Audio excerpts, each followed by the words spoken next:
টি-20 বিশ্বকাপ নিয়ে কত ঝড়-ঝাপটা গেল বাংলাদেশের ক্রিকেটে। শেষ পর্যন্ত ভারত ও শ্রীলঙ্কা বিশ্বকাপে খেলাই হয়নি। জানিয়ে সে সময় আফসোসের শেষ ছিল না লিটন দাসের দলের। তবে সরকার ও বোর্ডে পরিবর্তনের পর সময়ের সঙ্গে সঙ্গে সে তিক্ত অতীত ভুলে যাওয়ার চেষ্টায় ক্রিকেটাররা।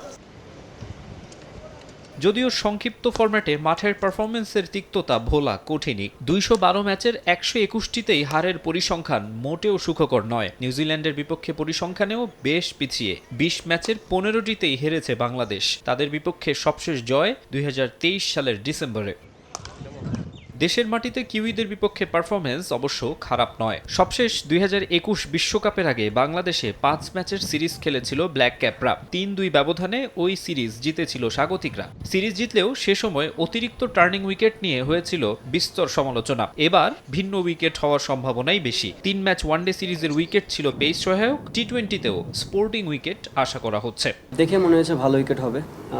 নতুন যে ক্রিকেটার আমাদেরকে দেখতেছেন প্রোভাইড করতেছে খুব ভালো ভালো উইকেট অনেক দিন ধরেই, তো হোপ যে এটাও ভালো উইকেট হবে।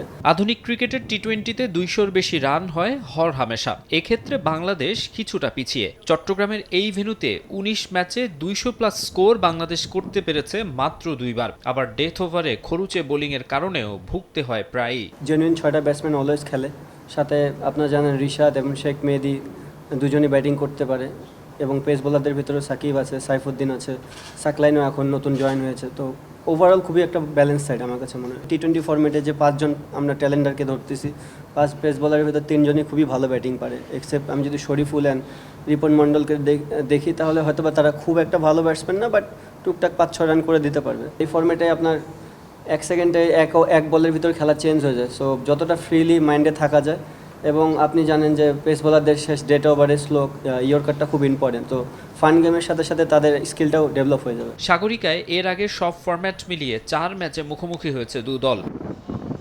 মাকসুম আলম খান, সময় সংবাদ।